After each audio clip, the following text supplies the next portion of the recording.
Before we talk golf at the Dirk Hartman Pro Shop here at the Club at Shadow Lakes, the chef doing what he does best, our Manji. And folks, no one makes a better plate of pasta than the great chef. So listen, when you're looking for the best, you look to our Manji, the Club at Shadow Lakes. And then when you're ready to play a game of golf, follow me. I've got just the place. All right, the Dirk Hartman Pro Shop here at the Club at Shadow Lakes, and we're going to talk golf, as in the Masters, but tell everybody about this wonderful home that you spend a lot of time at. Not only the golf course, people out there right now as we speak just ran into Beaver County Commissioner Dan Camp getting ready to tee off, but they got the great Titleist brand here as well too, right? Absolutely. Titleist, FootJoy, we're going to have Adidas in here, some Vantage shirts, but number one ball in golf, Titleist. We carry a wide selection here at my pro shop, so come down and fill your golfing needs with your equipment. Well, he used to be a member when it was Beaver Lakes, and he's still here. He's a yearly member, and he golfs all the time because he works hard. He's the great dentist, Dr. Rick Radizak, who you saw earlier today talking NCAA men's college basketball. And tomorrow, one of my favorites, maybe my favorite of all time, women's basketball, NCAA. The former Pitt Panther, Sally Shearer, for schedule permits, she'll be here tomorrow night to talk about that with me, along with Greg Dailos, part of the Coons Market Black and Gold Sunday Show from Vantage Management Group. And yes, she gave me a lot of information, so we're going to have a lot of information about the women, and that's tomorrow from the Club at Shadow Lakes. But she also is a great golfer, and her father, the late great Tim Shear, loved the game, and we all love the game. So she gave me a couple of notes, not just on the women's game, but also on golf. And one of the comparisons we were talking about, Gino Ariema, who's the coach of the Yukon Lady Huskies, and they're about ready this weekend to make their 9th consecutive semifinal appearance for the championship. And a lot of people think that they will probably end up being champions again. And a journalist said, well, you know, the dominance of Yukon is not good for the game, and what he's doing is not good for the game. Well, we both totally disagree with that, because competition is the best form of flattery. And she made a great comparison to Tiger Woods and what he did in golf and how he dominated. And a lot of people have said, well, you know, he just was, well, all golf all the time. And I think that was great.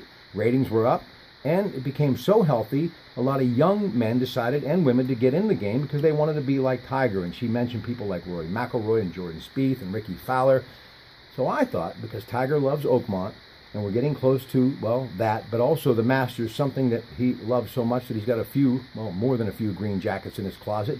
Let's talk about Tiger Woods and why I believe, as Sally does, just like Gino Ariema did in basketball, he made the game better. We miss it. As a PGA professional, I miss him in the game. I need him in the game. It drives sales, Nike equipment, Nike golf balls. It drives a lot of people who normally don't play golf. It drives them to go play golf. I miss him in the game. I miss him on watching him on TV. Even if he's out of the tournament, I miss him making that miraculous shot. I miss everything about that guy being in the game today. So I think domination is very important. He did dominate the game, but he put just as much into the game of golf, and what he got out of it. He's given me a career. I wouldn't still have this career if it wasn't for Tiger. He's great for the game. And you need people like him in the game. And you even turn back the clock a little further when Arnold Palmer was playing great golf. Tiger idolized him so much, I think he's won his tournament 5 times at Bay Hill. But it's attack, attack, attack. And if you look at the way Rory McIlroy plays, Jordan Spieth plays, Ricky Fowler plays, Jason Day, it's attack, attack, attack. And no matter the course, whether it be Oakmont or Augusta, that's how they play the game of golf. So let me ask you, looking at the Masters, how would you approach it? Because you have a lot of the same flair. I've talked to people that play the game with you. You like to push, push, push, and you like to attack, attack, attack. Can you do that at Augusta? Maybe a few, but there was only one Tiger Woods. There's only ever going to be one Tiger Woods. And if I ever have the fortunate enough to play that golf course, or you play Augusta, or then you play in the Masters. But I've putted here in the evening for the Masters jacket a million times. When I was a little kid, I did that. But at Augusta, I mean, the Masters isn't won until the back nine. It doesn't start until the back nine on Sunday. Everybody knows that. But you got number 8, par 5, attack. I mean, the par 5s are there to score. You can see Bubba hit driver sandwich in on 15 the one year. But 13, 15, 16, where that pin placement is, if you don't attack Augusta, Augusta will kill you. Those greens, how quick and slick they are. If you play timid at Augusta, it owns you. She'll take your heart. But if you attack that golf course and live with no fear, you have a chance of winning. Now listen, this is my comparison. I was talking about Ricky Fowler, how I believe he'll be the winner at Oakmont. We differ. I know. Oakmont is one thing, and I love Oakmont. Bobby Jones played Oakmont, but Bobby Jones built Augusta. Yeah. So your knees are knocking. How in the world do these golfers stay focused, knowing that that green jacket will give them a chance to basically be connected to Bobby Jones in Augusta forever? All of the other majors are wonderful, but Bobby Jones built Augusta. Absolutely.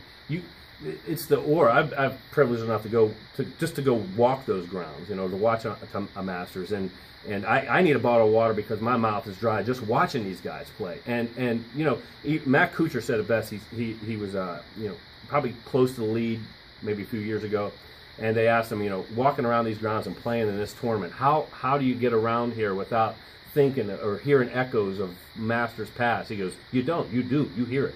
You hear every roar. You hear, he goes, I'm nervous standing above things. You ever see us back off of shots? It's not because someone's moving 3 fairways away. He goes, I'm nervous about it this shot because a green jacket can never be taken away from you. Yeah. You're remembered as a U.S. Open champion, a British Open champion, PGA champion, but to be a Masters champion, it's the only major that's played at the same golf course every year. Let me ask you this before we go. Dirk Hartman Pro Shop, Club at Shadow Lakes. Get a tee time, get a membership. It is a public course. Jimmy Maggs, they do a great job. His family, Art Maggi, 5-star chef, Jimmy Maggs Restaurant, incredible. Why do some people that kind of are jokesters do well at the Masters? Because as much as you have to be focused and you have to, play really all-out golf, you have to be able to kind of step back and realize it's a game. I've seen Bubba Watson, who really is a fun-loving guy, have a lot of success there. So do you have to kind of remember that it is a game, and if you have a moment to laugh, that's a good thing too? Jordan Spieth said it too.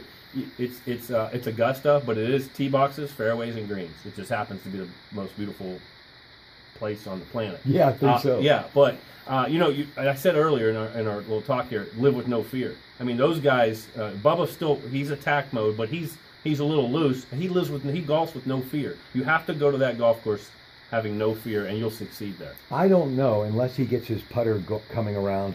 Maybe Jordan Spieth at the Masters. You're the pro. Who do you like? Well, there's a couple guys I like. Jason Day's hot right now. You always go with the hot hand going into the Masters. Got a feeling, it's Mickelson's going to be there. It's an even year, so he's going to be there. Don't take him. Don't put your money on him in the odd years, but the even years, yeah. But my pick this year, I'm going to stick to my guns. Adam Scott. Adam Scott. Taking the long putter and going to the shorter putter, it has not fazed him one bit. I think he has a couple second place finishes, a couple wins already this year. He has the best golf swing on the tour right now. He is so focused, and he's won it. He's won the Masters before, so he knows what it takes to do it. And I think we'll come back after the Masters, and I think I'm going to sound like Nostradamus. He's going to take home the green jacket. But you mentioned Phil Mickelson, one of my all-time favorites. Before we go, sweet swing. They talk about Sam Snead. But as far as anybody with a 7 or a 9 iron, there's no one who's ever played the game better. No. You take him 100 yards. I'd take him. I'd put everything I have and make him make a par 100 yards and in. I don't care where he is. Remember the great late Seve Ballesteros? He can make a par from anywhere on the golf course. Mickelson, if he's buried in a bunker, if he's, Gary McCord might be saying he's not going to get up and down from here. I bet my house if he get it within 5 feet, he holds it. He's the greatest short game player maybe in my lifetime, maybe ever. So you never take him out of it. You said Seve Ballesteros, and I'll leave you with this. 94, we're at the U.S. Open. Oakmont, Nicklaus, Gary Player, all of them, coming off the 18th green. I was impressed, absolutely, Fred Couples, very impressed. But when I saw Seve Ballesteros, it took my breath away, because it was royalty to me. He was a swashbuckler. He was larger than life, and he did so much for the game of golf, especially, I believe, bringing people like Adam Scott and those from other parts of the world to the United States, and kind of made it their home away from home, and it gave us that blend of this part of the world and that part of the world. So I think we'll always be indebted to him for that. Great ambassador to the game. No doubt. All right, listen, folks, thank you so much. Who do you like in the Final Four? I got to go with UNC. Women's Final Four is funny. $6,000 to take to win 100 on UConn. The field, you win 100 to get $6,000. But remember this, it could be the year of the orange. Ugh. You got the men and you got the women. The first time Syracuse women have ever been to the Final Four. They've been to the tourney the last 3 years, first time ever. I'm going to take Syracuse in the women's and Syracuse in the men. Ladies and gentlemen, love you orange. Have a great day. From Dirk Hartman's Pro Shop at the club at Shadow Lakes. And thanks to Doc Radizak, another member of that Pitt Dental School, for shooting this video on my Samsung S5 courtesy of ATT.